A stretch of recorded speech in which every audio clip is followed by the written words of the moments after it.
todas y todos al B-Podcast, el podcast de BIDE, Barcelona International Dance Exchange. Empezamos ahora nuestro 5º episodio y hoy entrevistamos a un gran amigo, César Comte de Barcelona, gerente de la Asociación de Profesionales de la Danza de Cataluña. César es licenciado en Comunicación por la Universidad Autónoma de Barcelona y en Humanidades y Estudios Humanísticos por la Universidad Oberta de Cataluña. La APDC, la asociación que gestiona César, es de carácter sindical, sin ánimo de lucro y tiene como objetivo agrupar profesionales de la danza en Cataluña, promoviendo y apoyando iniciativas para mejorar las condiciones laborales y ayudar a su desarrollo. Una de las actividades que la asociación desarrolla es la celebración del Día Internacional de la Danza, que es muy importante en Cataluña, y entre otros los Premis Dansacat, que dan mucha visibilidad y reconocimiento al sector. Bienvenido, benvingut al PIDE Podcast, César Comte. Muchas gracias. Bueno, César, cuéntanos un poquito. Siempre iniciamos los podcasts porque nosotros nos conocemos hace muchos años ya, hemos compartido en la comisión de la Asociación de Danza, de la PDC, y te quería preguntar, o que les cuentes a la gente que no te conoce, un poco tus inicios en la gestión cultural. Sos de Reus, has estado muchos años vinculado al Festival Trapezi, y nos gustaría un poco que nos compartas de dónde nació este interés por el maravilloso mundo de la gestión cultural en Cataluña. Pues nace de mis primeros estudios. O sea, sí que, como comentabas antes, me formo en periodismo y mi pasión me vincula a diferentes entidades de la ciudad de Reus, y mi acción laboral me vincula a hacer periodismo cultural. Y a partir del conocimiento más en profundidad del sistema, de las acciones, de descubrir un poco este universo, hago un salto a la gestión. Salto a la gestión de un espacio escénico que nace en la ciudad de Reus, espacio o plataforma que se llama Centro de Artes Escénicas de Reus, donde se coordinaban dos festivales. Uno fue el primer Festival Nacional de Circo que se hizo en Cataluña, que se llamaba Trapezi, como tú anunciabas, y otro dedicado al cuerpo y al movimiento que se llamaba COS, y era uno de los primeros festivales que se dedicaban al movimiento. A partir de esta gran estructura que coordinaba un par de espacios escénicos, 2 teatros, empezamos a no solo a ir a comprar productos y producciones en el mercado, sino que de golpe y porrazo nos dieron la Generalitat este sello de decir: tú eres el nuevo productor descentralizado a nivel de política pública, porque había los grandes centros como el Liceo, como el Mercat de les Flors, como el Teatre Lliure o el Teatre Nacional, que eran productores de artes escénicas en Cataluña, pero no había ningún centro descentralizado en todo el país. Entonces decidieron, por la larga trayectoria de esa ciudad, por el gran apoyo a la cultura que tenía, por la repercusión que tenía, focalizarlo y centralizar el primer centro público de producción fuera de Barcelona, y se situó en Reus. Y nuestra apuesta en ese momento fue sobre todo dedicado a producciones de artes de circo, de artes de movimiento, que eran los que alimentaban nuestro festival, y no había en ese momento mucha producción a nivel nacional. A partir de ahí estoy 4 años vinculados a este centro, y por movimientos políticos que pasan demasiado a menudo decidieron de cerrarlo, y ahí hago el salto a otro espacio de gestión. En este caso es el de la Asociación de Profesionales de la Danza. Eso te quería preguntar, ¿cuándo fue el año que empezaste a llevar la gerencia de la asociación? Y también, ¿qué es lo que te hizo interesarte? Porque como yo sé que te gusta también, obviamente, el teatro, el circo, todo lo que tenga que ver con el movimiento, pero tenés un foco muy importante puesto en la danza. ¿Qué fue lo que te hizo interesarte por focalizar tu atención hacia ahí? Pues hace 8 años que cerraron el Centro de Artes Escénicas de Reus, y que buscaba otro vínculo con otro espacio que me permitiera, uno, no perder el contacto con la gestión cultural, porque es un espacio en el que me siento cómodo y que me gusta desarrollarme, y también fue el año en que decidí formarme un poquito más y entrar en el máster de gestión cultural de la UB, y vincularme o intentar buscar trabajo en otra entidad que no perdiera de vista el rumbo, sobre todo cultural, y en este caso en el movimiento y la danza, que me sentía también relativamente cómodo, habiendo abierto en su momento espacios de producción dedicados al cuerpo y al movimiento. Buenísimo. Bueno, para los que no saben, les contamos que la APDC es una asociación de profesionales de la danza, pero entre estos profesionales hay muchas variedades, incluso especialistas en salud, gestores culturales. Te quería preguntar, ¿cuál es el tipo de profesional que predomina entre los socios de la APDC? Pues mayoritariamente intérpretes, por lo tanto sí que es verdad que hay una base muy, muy potente de intérpretes, sobre todo a nivel de tipologías de danza contemporánea, y nos movemos en una base de unos 500 asociados, un poquito más, y hay diferentes figuras en las que se juega también mucho con la figura del estudiante, aquel que está a punto de profesionalizarse y que ha acabado los estudios y que se le puede acompañar en este proceso, con los servicios o con el asesoramiento que se puede dar en la asociación y a partir de los diferentes ámbitos que se trabaja, pero sobre todo son intérpretes, y son intérpretes de danza, y si bajamos más al desarrollo más cualitativo, de danza contemporánea. Pero sí que es verdad, como bien explicas, que la tipología es muy diversa. Hay gestores, hay profesores de la salud, hay muchos docentes, también es verdad. Es la otra gran rama que la asociación trabaja, y también hay casos singulares. Hay fotógrafos que son especializados en danza, o gente que quiere ser amiga de la danza por el consumo o por ayudar al sector, y que también se suma a asociarse. Buenísimo. También bueno, está bueno contar que quizá nos compartas, ¿no? Porque no es la única asociación de danza que hay en España, y también la APDC tiene una gran red con el resto del Estado español, y también no solamente con lo que es danza, sino con todo lo que es lo asociativo relacionado a las artes escénicas, ¿no? Que tiene que ver con el haber llegado a la famosa ley del Estatuto del Artista, de la cual ahora después te voy a preguntar, pero contanos un poquito cómo es ese vínculo con el resto de las asociaciones, cuántas hay, para que un poco la gente que no sabe pueda dimensionar de qué estamos hablando. Mira, la verdad es que en los momentos de crisis como la de ahora, y me recuerdo ahora de una de que hace unos 8 años que también estuvimos así todos como apretándonos el cinturón, se cerraron mucho los puentes y se destruyeron mucho esos puentes de contacto con diferentes asociaciones de otras comunidades. Mi labor creo que fue cuando aterricé en la asociación, de volver a construir estos puentes, que creo que en momentos como estos son más necesarios que nunca, para compartir recursos sobre todo, y para ponerlos a disposición de todo el sector a nivel estatal. Y a partir de una pequeña semillita que se plantó, que se llamó Circula, que era un intercambio de compañías, nació más el contacto con Madrid y su asociación de profesionales, con Valencia y su asociación de profesionales. Estos fueron los 3 iniciáticos, pero que luego el contacto y la constitución de como red de Danzate, que es Red de Trabajadoras de la Danza, le hemos cambiado el título hace poco, se fueron sumando los bailarines de Asturias, se fueron sumando los bailarines de Euskadi, se fueron sumando los bailarines de Asturias, y estamos en ese proceso recién constituidos con voz propia, porque fue una plataforma que no tenía entidad jurídica y que este año precisamente hemos trabajado para conseguirla. Lo que se quiere es unificar una única voz en momentos como este, para que la administración pueda interlocutar con quien de verdad conoce el sector, y no crear un tipo de ayudas en las que luego tú no te puedas presentar por tu singularidad, o que alguien pueda entender que esto de la intermitencia laboral es una característica muy habitual en el sector artístico, que luego no estés creando unas ayudas que van absolutamente a tu contra, pidiéndote unas cosas que tú de ninguna forma puedes cumplir. Pues es necesaria estructuras como esta, y por eso creemos que esta voz, no para que suene de la misma forma, puede sonar de formas disonantes y todo el mundo se puede respetar pero es importante que se reconozcan y que nos reconozcamos como sistema, y que este sistema funcione y que tire iniciativas como la del Circula, que creemos que va a hacer un pasito más, y queremos que crezca y que se sume más activos, y luego sí que es verdad que como asociación en Danzate, que es esta asociación de esta federación de asociaciones, no todas tienen esa figura sindical en la que se defiende sobre todo los derechos y los deberes del intérprete, por encima de todo.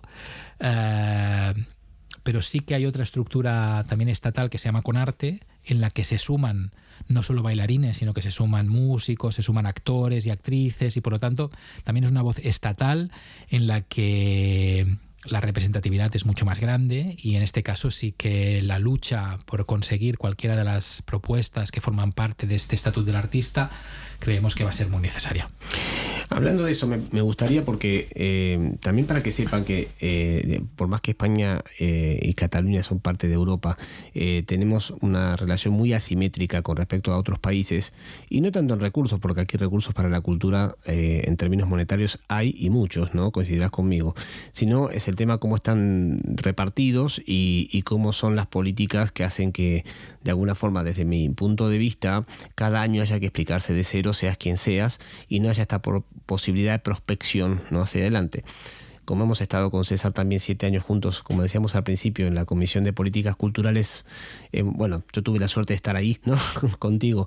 Entonces, te quería preguntar el Estatuto del Artista, porque somos de los pocos países de la Europa Occidental que no lo tiene, que no solamente, digamos, sería un paso adelante enorme para todo el sector, sino lo que simboliza también en términos laborales. Si podrías brevemente contarnos en qué está esta ley y qué permitiría, porque creo que es importante que los profesionales del sector lo sepan. Pues está en que se aprobó su desarrollo y su despliegue en Madrid, y ahí se quedó. Por lo tanto, sí que se ha quedado en que cualquiera de las propuestas aprobadas en un documento marco aprobado por unanimidad, en este momento se tiene que desarrollar cualquiera de aquellas acciones que están marcadas. Y para desarrollar cualquiera de estas acciones marcadas es muy necesario que, sobre todo, se sepa cuántos somos y quiénes somos, porque si no, nadie va a poder saber ni cuantificar qué economía se tiene que aplicar, claro, pues a cada una de estas acciones. Y se habla en general, de medidas sobre todo legales, sobre todo fiscales, de beneficio para la gente que trabaja en el mundo de la cultura. Y que estamos completamente, yo creo que a años luz de otras propuestas, que ahora todo el mundo sí que es verdad que se hablaba mucho de la intermitencia francesa, de un buen sistema en el que la creación sí que está pagada, en procesos en el que tú no tienes exhibición y por lo tanto tienes como este paro artístico y que puedes continuar trabajando remuneradamente. Bueno, que ahora también está un poco en cuestionamiento en Francia, pero que aquí no se quiere trabajar en modelos ya caducos, sino que lo que se quería es trabajar en otro tipo de modelo que se adecue mucho a tu singularidad, y ya está, nada más que esto. Y en la voluntad de todo el mundo está en querer desarrollarlo, pero sí que es verdad que aquí pues no se habla solo de un único ministerio, se tiene que hablar del Ministerio de Seguridad Social, del de Trabajo, el de Economía, no solo el de Cultura, el de Educación. Por lo tanto, es un trabajo absolutamente interdepartamental, y esto cuesta que se entiendan. Si ya es importante que te entiendan en un solo interlocutor, con el Ministerio de Cultura o con el Departamento de Cultura, pues ponerte de acuerdo con 4 ministerios es una faena ardua. Y en el proceso de contarnos y de saber cuántos somos para poder cuantificar cualquier ayuda que luego puedan aplicarse a este sistema, Cataluña ha vuelto a sacar la cabeza, y hace mucho tiempo que se reclamó la realización de un censo, y el CONCA este año hace poco, ¿no?, ha impulsado esta creación del censo. Se aprobó también por el Parlamento de Cataluña por unanimidad hace 8 o 10 años, y ahí se quedó por un tema de dificultad en el desarrollo y por la protección de datos, pero este año, por casualidad o no, la voluntad es que sí que se tira adelante y se ha empezado a realizar este censo que vemos tan importante para luego cuantificar estas ayudas. Sí, si no sabemos quiénes somos y cuántos somos, es difícil saber dónde queremos estar y a dónde nos prospectamos, ¿no?, para poder estar. Y ahí sale también una pregunta, ¿no? Hablabas del CONCA, que es el Consell de las Arts de Cataluña, para los que no saben, pero ¿cómo se gestionan estas iniciativas para mejorar las condiciones laborales y el desarrollo de las mismas? En este caso, dentro, ¿no?, de todo esto que nos estás exponiendo y compartiendo. Mira, como el CONCA al final se limitaron mucho su ámbito de acción, sus competencias se blindaron y quedaron reducidas a hacer estudios y hacer un poco ese trabajo prospección de radiografía del sector y de los sectores. Diríamos que se empezó a hacer como una ronda de encuentros para ver cualquier tipo de beneficio alrededor de ayudas fiscales, ayudas a la creación, a cómo podían solucionar temas de seguridad social, laborales sobre todo, y se puso en consideración a todas las asociaciones de ámbito cultural. Y trabajadores de la cultura en general, no solo de intérpretes de danza, teatro, música, músicos, sino también el equipo técnico, la gente de escenografía, es igual, se pusieron en contacto con todos. Se hizo un trabajo muy extenso en el que se redactaron durante 3 o 4 años 56 propuestas, y de estas 56 propuestas que se hizo un documento marco, se elevaron a Madrid hace 4 años para quedar concretas en estas 30 propuestas últimas que llegaron a aprobarse en el Parlamento. Por lo tanto, sí que es verdad que se ha puesto en consenso con todos los sectores, se han redactado junto con todos los sectores implicados y con la ayuda de un asesoramiento legal, fiscal, acorde, para ir a llamar a la puerta de cada departamento que le pertoque esa competencia. Las competencias legales, fiscales, pues al Departamento de Hacienda, las laborales, pues a Seguridad Social y Trabajo, por lo tanto, ir vinculando una posible solución, no solo plantear el problema, sino encontrar cuál era la solución sí. Y esa solución ir a buscar quién tiene la llave para abrirla. Que es una gran pregunta, ¿no? ¿Quién la puede abrir? En realidad es quiénes, ¿no? Porque por lo que nos compartís, estamos siempre hablando en un escenario absolutamente polifónico. No hay un solo interlocutor, son muchos, y son muchos niveles de conversación y de gestión que hay que mantener en simultáneo, ¿no? Para que este tipo de iniciativas lleguen a buen puerto.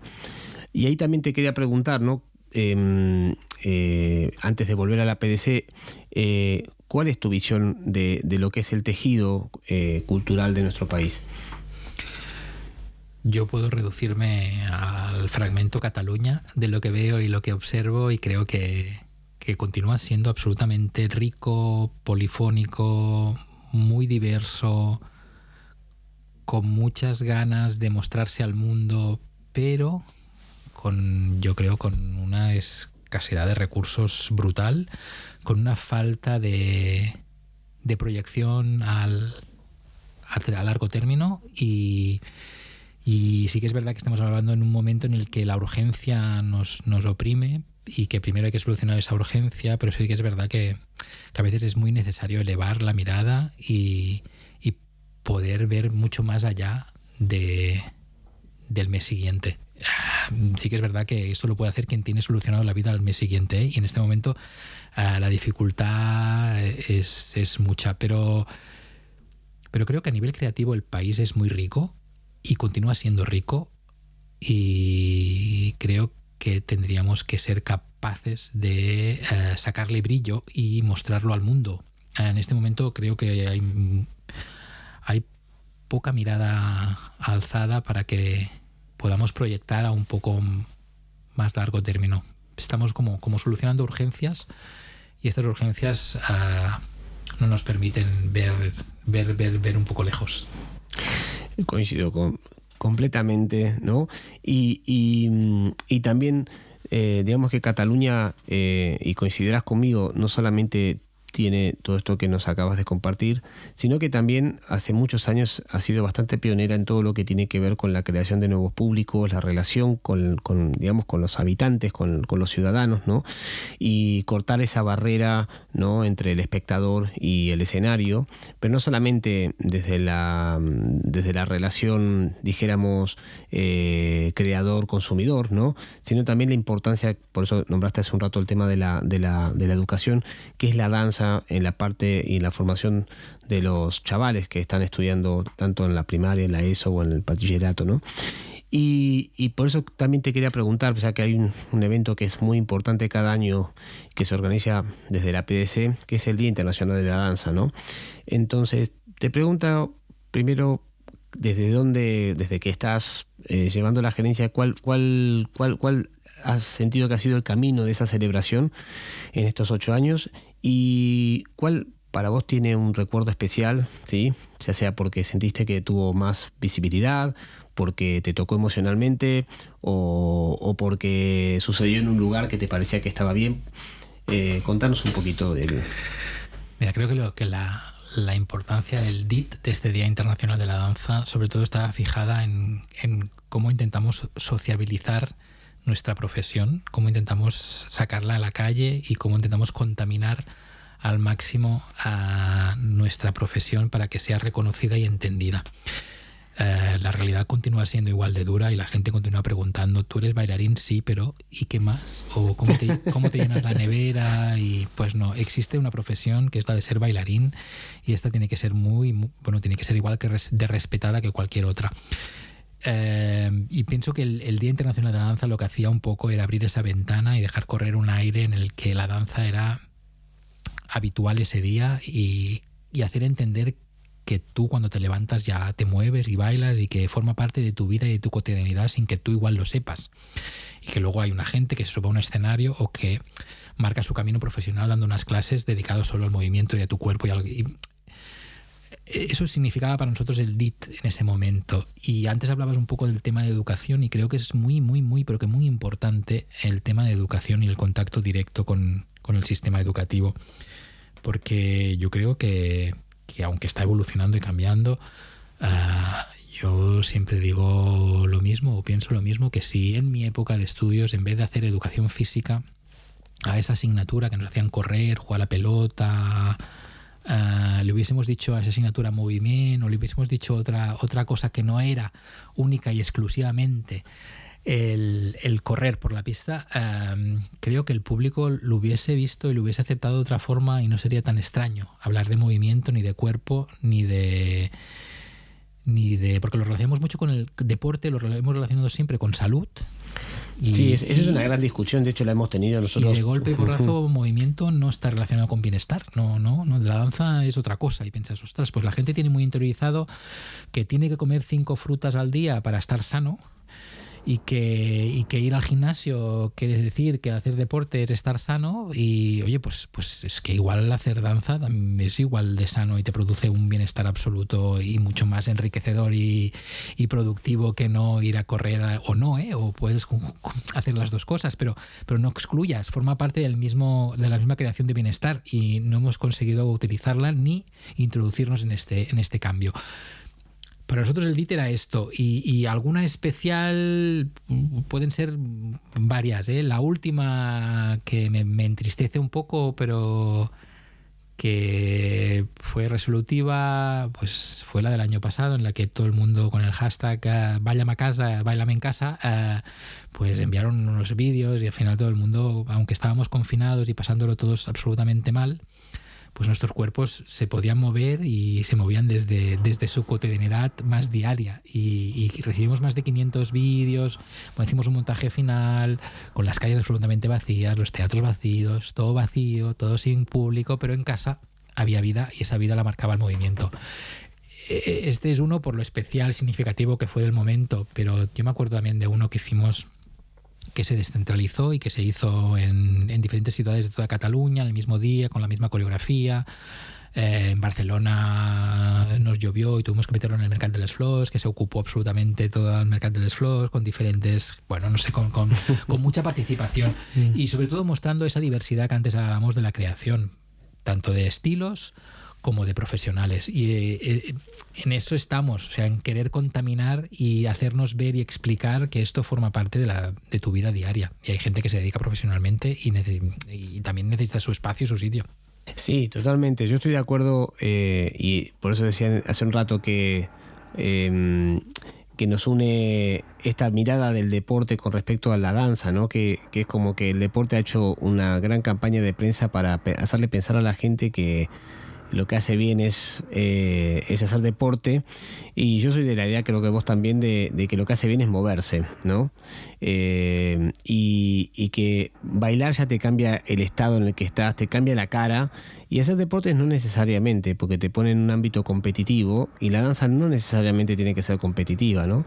Pero lo que sí te cambia el estado, no solamente físico, sino emocional. Uno baila y te pones en otro estado distinto del que estabas antes, ¿no? Quizá, bueno, tengamos que seguir pensándonos ahí, ¿no? Cómo lo comunicamos hacia la sociedad, hacia la comunidad, para hacerles entenderlo, no lo importante que es, sino lo diferente que es. Bueno, y cada vez se ha vinculado mucho más, ¿no? Cada vez han salido muchos más procesos de participación, muchos más procesos de acción social vinculados al movimiento y a los beneficios que reporta el movimiento en diferentes comunidades, ¿no? Esta acción social de la danza aplicada creo que es un camino que no es nuevo. Lo que pasa es que igual ahora se visibiliza mucho más, pero no tiene nada de nuevo. Sí que es verdad que es otra ventana más que se ha abierto y que se muestra al mundo, pero a nosotros no nos van a convencer nadie de los beneficios que tiene bailar y moverse. Sí, totalmente. Discúlpenos a los oyentes que tenemos un soundtrack detrás, percusivo, pero bueno, nos gusta, siempre la danza te lo tenemos que hacer con desafíos, y este es uno más de ellos. Volviendo a nombrar todas las actividades que hace la asociación, es un montón, pero también en este caso de cara al sector, ¿cómo funcionan los premios DanzaCat? ¿Y cómo es el proceso que se utiliza desde la PDC para inscribirse, votar, etcétera?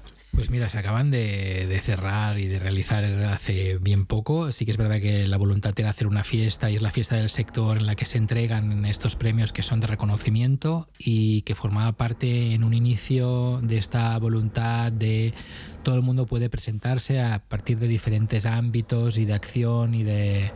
O sea, interpretativos, otra cosa es en el campo social, otro en el campo... Diferentes campos eran abiertos en los que se podían presentar las propuestas a partir de cualquier acción de un socio.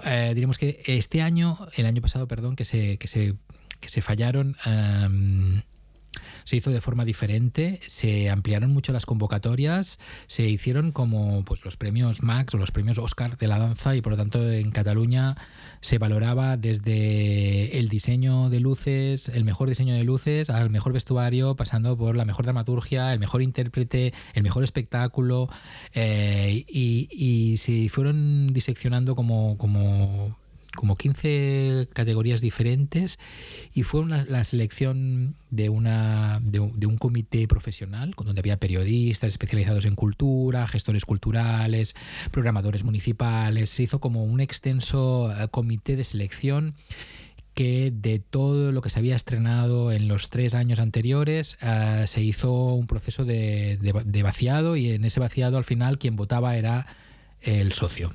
Los 500 socios, la comisión hacía un trabajo previo, y ese trabajo previo dejaba pues 3 finalistas de cada categoría, y era el socio quien votaba al finalista. No se pudo realizar la fiesta, no se pudo realizar el encuentro, pero sí se realizaron unos materiales audiovisuales y unos vídeos súper divertidos en los que yo pienso que se puso en evidencia el rico ecosistema que existe de la danza en este país. Totalmente, de hecho, no solamente se hizo de manera virtual, sino que fue con muchísima creatividad, teniendo en cuenta todas las restricciones, ¿no?, que estamos viviendo. Y obviamente después vamos a dejar el link, ¿no? Están colgados los vídeos estos, ¿no? O sea, sí, para que los vean, porque se entregaron de manera individual a cada uno de los premiados, con algunos de los integrantes de la Junta, y la verdad que fue una alegría ver que pese a todo lo que está sucediendo, podemos seguir celebrando, ¿no? Y aquí venía la siguiente pregunta. ¿Cómo será para vos el 2021, después de un año de tan pocos espectáculos en vivo y con todas las incertezas que estamos viviendo? También compartimos que César dirige un teatro en el Prat, ¿no?, que también nos podrás contar brevemente. Por tanto, también estás muy ligado a veces a la programación. Pues quiero ser optimista, por lo tanto mi voluntad absoluta es de que el 21 va a ser mejor que el 20, y por lo tanto, sobre todo el último trimestre del año lo tenemos que afrontar con mucha esperanza y pensar que espacios escénicos van a volver a a su nueva normalidad. Y esa nueva normalidad quiere decir volver a programar, volver a atreverse, volver a ser valientes y jugar un poco a esta multidisciplina existente. Yo lo quiero ver así, lo quiero plantear así. Quiero plantear que en este momento aún se necesitarán muchas ayudas públicas para poder, sobre todo, sobrevivir y no querer empobrecer el ecosistema, porque no solo los que puedan resistir, los más fuertes, tienen que continuar, sino que la voluntad es que tendríamos que ser igual de rico el ecosistema una vez pasada esta crisis. Y yo creo y tengo la voluntad de que vuelva a resurgir, no sé si el 21, pero el 22 diríamos que tendríamos que ser lo suficientemente valientes como para haber trabajado un 21 con esa proyección de nuevos paradigmas, nuevos escenarios y olvidarnos un poco de lo que se ha puesto en cuestión en este momento. Es que si no exhibes, ¿de qué vives? Y si no produces, ¿de qué vives? Y esto que se ha puesto en jaque ahora, porque lo único que se ha caído en este sistema de la crisis de la COVID ha sido los escenarios. No había escenarios para poder mostrarse, no había espacios para poder ir a dar clases porque también estaban cerradas, pero sobre todo lo que se ha puesto en crisis es lo que más se valoraba en un sistema de ayudas públicas en este país, que era el producir, exhibir. Creo que era el momento, y espero que sea igual el momento, para hacer entender que tu vida no solo es producir, sino que tu vida forma parte de crear, y en esa creación igual, diríamos, no es necesario exhibir. Si lo han entendido y las administraciones públicas lo incorporan en sus discursos, creo que es una gran victoria. De la misma forma que el Ministerio de Trabajo ha entendido que tu singularidad es hablar de una intermitencia, que tienes altas y bajas constantes en tu trabajo, y esto forma parte no de una cosa muy singular, no, de una cosa muy habitual. Y por lo tanto, cualquier cosa que se cree tiene que tener en cuenta esa habitualidad, no una cosa muy singular en la que no tienes que estar presente. Yo creo que si con esto se ha entendido y se entiende el discurso, pues podremos caminar en diferentes caminitos, no solo el de la producción, sino también el de la creación y el trabajo creativo, que puede ser de investigación, el de la formación, que se vuelva a poner en curso y cada vez haya más interés para que el sistema educativo incorpore el movimiento y la danza en su ordinariedad, porque no formamos parte siempre de estas extraescolares, de esa actividad que no forman parte.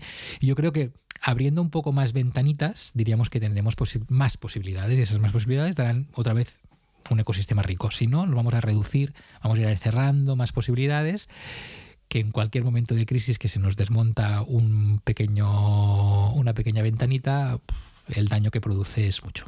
Sí, yo estoy de acuerdo con vos, porque también lo decís, ¿no? Que realmente también el sistema público de nuestro país está muy basado, ¿no? en esta fórmula del producir y mostrar, y está bien, pero no es lo único que pasa.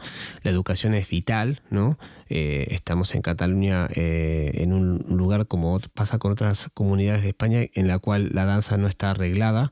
O sea, la licenciatura de danza que te permite acceder a cargo público, corregidme si lo digo mal, pero no está permitida a día de hoy, aunque eso creo que va a cambiar el año que viene, ¿no? Al Instituto del Teatro.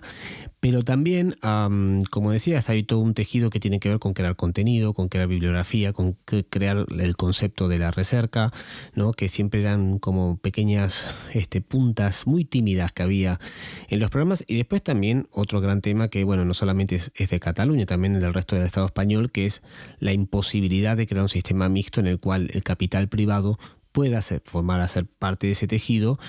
Y yo a veces creo que hay, y lo hemos hablado más de una vez, también hay mucha reticencia de parte de las autoridades, porque también implica liberalizar un poco el discurso, ¿no? Porque también los discursos se terminan homogeneizando si están todos al pendiente de recibir un dinero público para que esos discursos se terminan construyendo. ¿Cómo pensás con respecto a esto?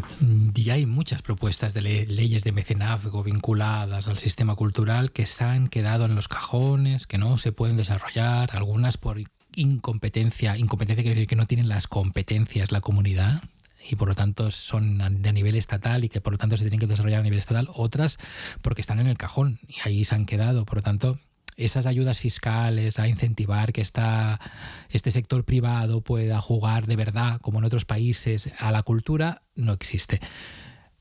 Igual que no existe la programación privada en danza. No hay programación privada de danza. Es muy poco aquel escenario de gestión privada que juega a danza. No, solamente cuando traen ballets, ¿no? y este tipo de perfiles, ¿no? Más de la danza clásica, ¿no? Claro, por eso dependemos, y se depende absolutamente del sistema público en las programaciones, y nadie está intentando buscar otro espacio que no sean pues esos escenarios que dependen absolutamente del gobierno municipal o del gobierno de la Generalitat. Por lo tanto, no. Yo pienso que cada vez existen estas propuestas, todo el mundo sabe que hay vida más allá de la economía pública y que hay otras tetas a las que ir a buscar, pero diríamos que nos quedamos siempre a medias por miedo, por no sé, a veces porque desde lo privado no tampoco se entiende, ¿eh? Y no hemos sabido comunicarlo ni explicarnos para que vean que también es una apuesta y que también puede ser una apuesta. Absolutamente. Y además porque la situación, como la describías hace un rato, a partir de la pandemia, que es inevitable no nombrarla, ¿no? Ha hecho que salten, digamos, todas las costuras de este sistema, especialmente el que decías, ¿no? Que sabemos que hubo que, desde la PDC, que ahora te voy a preguntar, hubo que hacer mucho trabajo de educación, ¿no? De formación hacia las entidades públicas para que entiendan que también, además de las singularidades, que no son singularidades, sino que son cotidianas, estas diferencias que tenemos todos los que trabajamos en las artes escénicas, que también con la pandemia esas singularidades también se hicieron todavía más presentes, ¿no? Y hubo que hacer mucha pedagogía, ¿no? Por eso te quería preguntar si desde la PDC sé que el equipo, que lo forman 3 personas más, ¿no?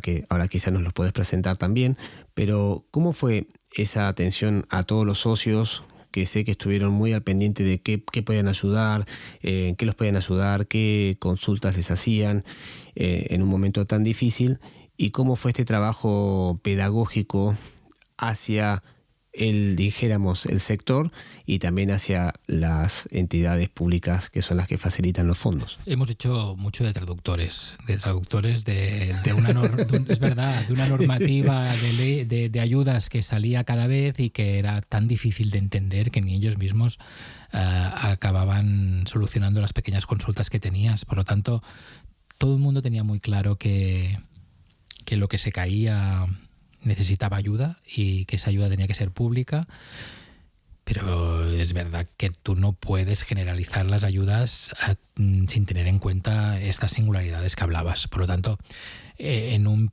primer impacto en el que se presentan o se consigue que entiendan que tiene que haber ayudas para el sector cultural, no puedes parametrarlo de la misma forma que el sector del comercio y del sector de la hostelería, y tienes así, o sea, nosotros tenemos una singularidad y esas singularidades se tienen que tener en cuenta, porque si no pasaba lo que pasó, que en las primeras ayudas el primero que se quedó fuera fue uno de los primeros, no el único, fue el sector cultural, en el que no se podía acceder a partir de cualquier requisito que se presentaba, no, era imposible. Entonces, una, primero, traducir al sector que tú no te podías presentar; 2, hacer entender a la administración que tenía que sacar otro tipo de ayudas en el que las palabras del ministro, que era primero la vida y luego el cine y luego la cultura, pues tenía que decir: no, señor ministro, hay gente que vive de la cultura y por la cultura. Por lo tanto, hablar de cultura y de cine también quiere decir vida. No lo separemos. O sea, hay que hacer un poco de pedagogía interesante a las administraciones, explicando otra vez quiénes somos y dónde estamos.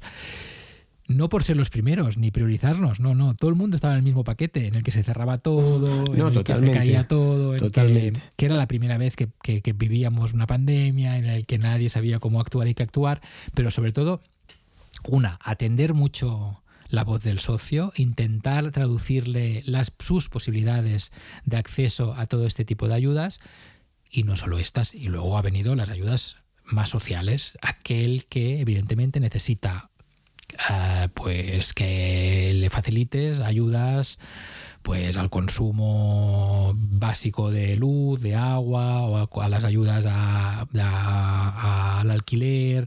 Voy a intentar ofrecer el máximo de visibilidad de aquellas ayudas que se creaban o en los municipios o más generales a nivel de país.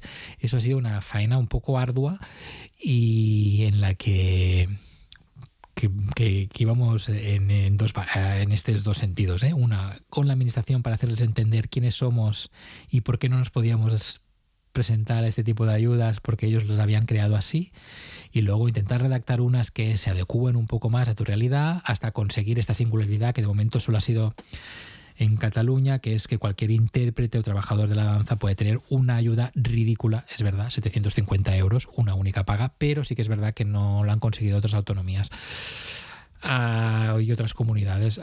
En eso nos hemos esforzado al máximo y continuamos, porque las ayudas continúan, aún el lenguaje es difícil de hacerlo entender y cuando no te presentas a un lado se bloquea el sistema y salta todo por el otro lado y así vamos. Sí, es agotador, ¿no? Y se puede escuchar de tu parte, ¿no?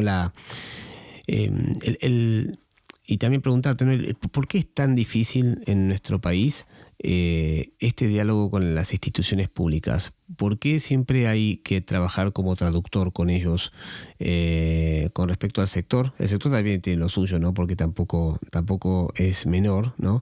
Pero en este caso, que también podríamos hablarlo luego, pero te quería preguntar, ¿no? ¿Por qué es tan difícil el diálogo con la institución pública aquí en Cataluña? Teniendo en cuenta que somos un país que ya tiene una trayectoria bastante grande, ¿no? Y que pareciera que no tendríamos que explicarlo tantas veces lo mismo, ¿no?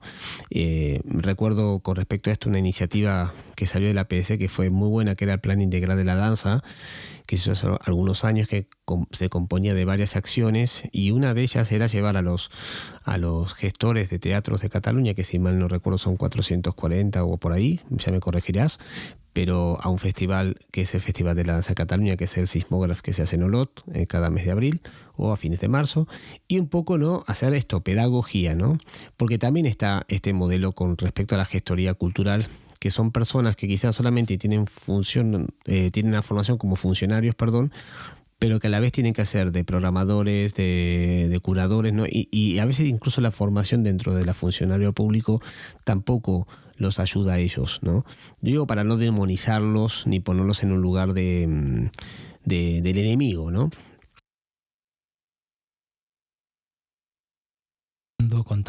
Otra vez explicándonos de la misma forma, de la misma manera a la interlocución pública sin que la acierten a la primera. Creo que cada vez lo intentan poner un poco más difícil. No sé si es objetivo o no, pero yo también me pregunto por qué cada vez que sale una línea de subvenciones nueva hay una dificultad añadida cuando tú ya has explicado las que había anterior y que las intenten solucionar.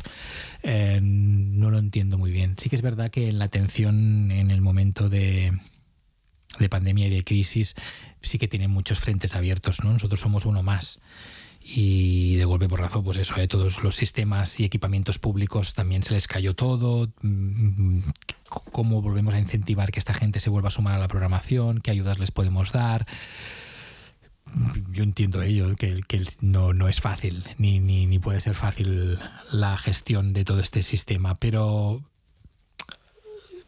tú hablabas ahora del plan integral, y el plan integral yo aún no estaba en su creación en este momento y en este proceso, pero sí que es verdad que no iba acompañado de amor, no iba acompañado de ese Excel al lado con la economía que se podía vincular a esas acciones que se habían escrito absolutamente desde el sector y que se habían desarrollado después de un largo trabajo con el sector y contrastándolo con la administración. Al final era como un poco un papel mojado en el que sí, todo son declaraciones de intenciones, todo es, ojo, qué bonito va a ser esto, cuántas acciones podemos hacer para atacar esto, la creación de públicos, qué hacemos con la creación, en qué paquete está esto de la exhibición, qué hacemos para para hablar del sector y un poco reconocer la profesión, pero se quedó allí. Ya no había más que un papel con unas intenciones. No fue hasta unos años más tarde, hace como 5 años, en el que desde la asociación creo que hicimos bastante fuerza para reclamar ese amor y reconociendo que la situación era muy crítica en todos los sentidos y no vivíamos ninguna pandemia.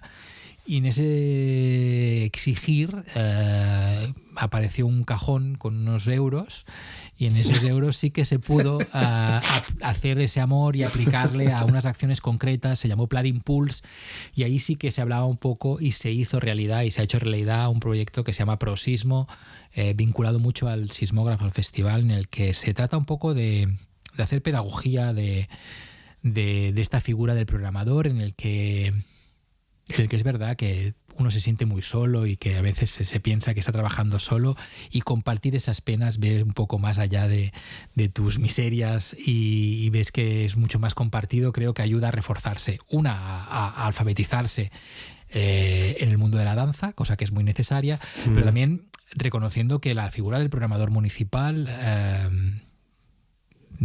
hay municipios en los cuales explicabas, hay más de 400, sí es verdad, en el que hay sitios donde igual, o sea, el programador es el que está cortándote la entrada, es el que le toca programar la fiesta mayor, es el que está programando la biblioteca, es el que está vigilando los archivos municipales, es el que está abriendo las puertas de un teatro, es el que está igual poniendo el linoleum cuando te toca con la cinta. O sea, se puede hablar de diferentes categorías, pero también es verdad que en los pueblos y en los municipios más pequeños, cualquier iniciativa que ha estado vinculada, y vuelvo a nuestro sector, al movimiento de la danza, ha sido aceptada con los brazos abiertos, ha tenido un retorno sobre la sociedad, y el impacto ha sido brutal. Sea por la primera vez que lo veas como espectador, o sea por la primera vez que lo toques, porque creo que esto de la danza tiene mucho de tocar. Y creo que quien lo toca, y si lo toca de verdad y le toca el corazón o le toca lo que le tenga que tocar, creo que son momentos como bastante inolvidables, en los que seguramente la retina y tu pensamiento lo va a mantener durante mucho tiempo. Uno de los planes que llevó la PDC fue el FemDanza, ¿no? Que era básicamente llevar la danza a municipios muy pequeños, ¿no? Y que se sostuvo durante varios años, ¿no? ¿Cuántos años estuvo el FemDanza? Mira, ha estado 5 años y acabamos de hacer un poco, ya nos gusta hacer esto a la asociación, un poco de balance y evaluación de las cosas, porque creo que es muy necesario para saber a dónde iremos o dónde queremos ir si evaluamos un poco lo que hemos hecho. Han sido 5 años en los que alrededor de, tampoco es tanto dinero, 300.000 euros en estos 5 años han revertido el 85% en contratación directa en el mundo de la danza. Yo creo que la gestión de esta economía, que es Generalitat de Cataluña, y con un poco de aportación, un 20% de cada municipio donde ha recibido el proyecto, yo pienso que es exponencial la capacidad de aprovechamiento de este dinero público en el sector. Creo que ha sido extraordinaria. Los municipios que han vivido el proyecto FemDanza, algunos por primera vez se acercaban a nuestro sector de una forma absolutamente desconocedora, totalmente muy alejada de las posibilidades que tiene el movimiento, la danza, y una vez lo han descubierto, la gracia que ha tenido, creo, es que muchos han anclado en el municipio, por muy pequeño que sea el municipio. Por lo tanto, el compromiso era a 3 años vista de cada municipio. Han pasado como 11 municipios en este proyecto durante 5 años, y los proyectos que ya han acabado su periplo han continuado manteniendo una pequeña parte de aportación de su economía, lo han mantenido y lo tienen dedicado solo a la danza. Y son fantástico. Pueblos muy pequeños que han visto que no solo es la danza, no es solo ocupar un espacio público, bailar, ocupar un centro, un equipamiento municipal y bailar. No, es mucho más que esto. Puede dialogar con tus centros de educación, puede dialogar con tus comunidades, cualquier tipo de comunidad, llámale tercera edad, llámale, no sé, juventud, llámale cualquier tipo de comunidad, y el beneficio y cómo se crece y cómo cambia la gente que es tocada por esto del movimiento y la danza. Creo que todo el mundo tiene absolutamente ganas de repetir y de alguna forma de buscar algún recurso, ahora sí municipal, para mantenerlo vivo. Impresionante. Esto que dice César es, a los que nos están escuchando, ¿no? 85% de impacto en la contratación de los artistas que tuvieron la oportunidad de presentarse dentro del FEMDANZA en 5 años. Eso demuestra que la APDC hace un trabajo que le correspondería a otras personas, pero como la APDC es como es, se ocupa también de generar circuito, que fue una cosa que desde el 2008 para aquí, tanto en Cataluña como en el resto de España, se cortó de manera exponencial y prácticamente inevitable, ¿no? Te quería preguntar desde el otro lado, ¿no? ¿Cómo ves el sector? ¿Qué dificultad tiene el sector para comunicarse, ¿no? Porque el sector de la danza es muy especial, ¿sí? También tiene sus sinergias, ¿no? Que a veces apuntan a no poder ver lo que hay también más allá de lo que cada creador o cada bailarín puede llegar a sostener, proyectar o generar. En la misma línea de lo que te preguntaba antes con respecto a las instituciones públicas, ¿cuál sentís que es la dificultad del sector para dialogar con el sector desde la APDC, siendo un intermediario tan potente como el que estás describiendo? No, la dificultad del sector es en este momento creo que es existir. Y entonces es encontrar el máximo de ventanas posibles para poder existir desde cualquier ámbito. Llámale formación, llámale creación, llámale exhibición, llámale X. Creo que la necesidad básica y la voz básica en este momento es quiero existir, no quiero desaparecer, y si me vas cerrando cualquier ventana de visibilidad en cualquiera de los campos existentes, voy a dejar de existir. Y esto es muy delicado, ¿no? Sí, pero es verdad que la pandemia ha puesto en juego todas estas ventanas, y también es verdad que todo el mundo hemos tenido un poco de tiempo para saber que las estaba poniendo en juego. Hemos de exigir a la administración que nos ayude a volverlas a abrir estas ventanas. Construyámoslas juntos, no con los mismos errores de las que ya existían, sino, por favor, adecuándolas a la nueva realidad esta, intentando no caer en los mismos errores. Espacio de existencia hay, pues aprovechémoslo, pero sí que es verdad que tenemos que construir estos caminitos para llegar hasta la ventanita, porque si no, no creo que ni el 22 ni el 23 cambiemos de las mismas quejas o exigencias que en este momento tiene el sector y ha tenido desde hace 10 años. Perfecto, sí, estoy totalmente de acuerdo. Y bueno, también estamos en un momento donde se criminaliza el contacto físico, ¿no? Entonces, para todos los que estamos en la danza, esto es muy fuerte, porque no solamente te cierra la existencia, sino también te cierra el para qué tenés esa existencia, ¿no? Y lo has dicho muy bien, y por eso también te quería preguntar, pensando en el futuro, ¿no? Hoy tenemos la suerte de por primera vez hacer un podcast, como diríamos acá en Cataluña, toca casa, ¿no? Con un gran amigo, y no de manera remota como los anteriores. Y hablábamos antes, ¿no? Off the record, el tema de pensarnos a largo plazo, ¿no? Entonces, ¿cuáles son las miradas a largo plazo de la APDC de aquí a este año que comienza tan complejo? ¿Y cuáles son también tus planes, los de César, ¿no? De aquí en adelante? Yo creo que hay que continuar batallando para que estas urgencias estén cubiertas y estén atendidas, y cada vez nos entiendan mejor nuestra profesión y nuestras singularidades, en las que nos podamos sumar con las mismas oportunidades a este sistema de ayudas que ahora es más necesario que nunca. es verdad que hay que hablar también más que nunca de esta posibilidad, de estas ayudas, de este mecenazgo, de esta iniciativa privada que nos puede de alguna forma acompañar en nuestros procesos. Y sobre todo, por favor, hay que exigir una y otra vez que la creación también es trabajar.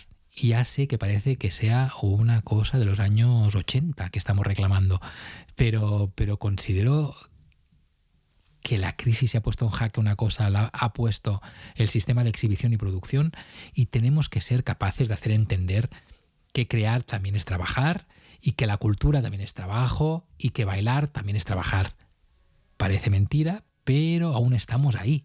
O sea, no hay mucho de diferente en lo que unos cuantos gestores culturales reclamábamos desde hace tiempo.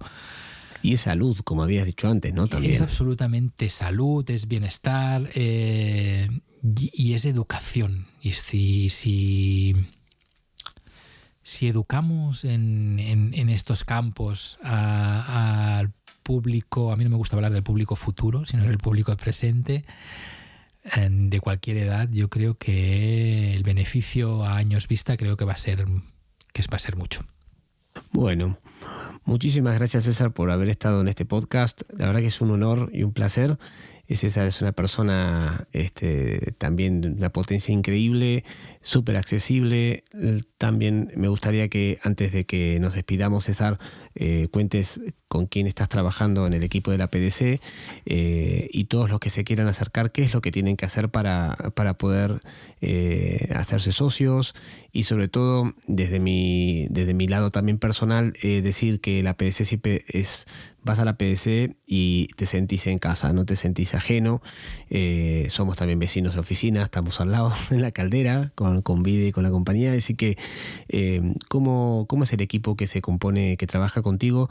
Y para todos los que nos están escuchando y quieran recibir más información, ¿cómo es que tienen que hacer? Somos un equipo pequeñito en el que hay una figura importante que trabaja en la atención al socio y es la que se encarga un poco de estructurar estos servicios y lo que implica económicamente y presupuestariamente estos servicios. Hay una figura que se encarga de gestionar los proyectos. Antes hablábamos del FEMDANSA, pero hay unos cuantos más, y sobre todo del área de educación, que es muy potente, y esa interlocución también con educación no fácil, pero que es muy cansina y en el que tenemos que estar. Pero no imposible, nunca muy imposible. Y luego hay una figura de comunicación que también creemos que es un hándicap y que nos tenemos que explicar mejor que nunca y más que nunca en este momento para hacer entender estos mensajes que queremos llegar a hacer públicos. Y luego está la figura de este gerente coordinador en el que la cabeza pensante vamos dándole y alimentando de proyectos nuevos de la mano de una junta en la que los profesionales tenéis mucha voz. O sea, nosotros somos externos, no somos profesionales del mundo de la danza, que cualquiera del profesional del mundo de la danza puede llegar a la Caldera o puede entrar en una web que se llama dansacat.org, de recién estreno y muy bonita, en el que te informamos de cuáles son nuestros servicios y qué te puede facilitar sobre todo ese asociarte, en este caso, que hay pues no sé, asesoramiento legal por este momento en el que se ha visto como multiplicada su atención como un 200% a nivel de consultas, pero muy necesarias, y lo sabíamos, y por lo tanto teníamos que reforzar esa área porque era la más necesaria en este momento. Pero luego hay otros, o sea, hacemos clases de mantenimiento, entrenamientos de contemporáneo, de clásico, que en este momento estamos cerrados porque esto de la actividad no se puede, esto de criminalizar el tocarse continúa aún vivo, pero un día pasará. Y es tan fácil como entrar en el web y ponerse en contacto con nosotros en este momento, vía en línea, vía online, pero nosotros estamos allí, como tú dices, en la Caldera, y te atendemos al 100%. Y doy crédito de ello. Bueno, hemos tenido la suerte de compartir este quinto podcast del Barcelona International Dance Exchange con César Comte y los esperamos en la próxima. Muchas gracias.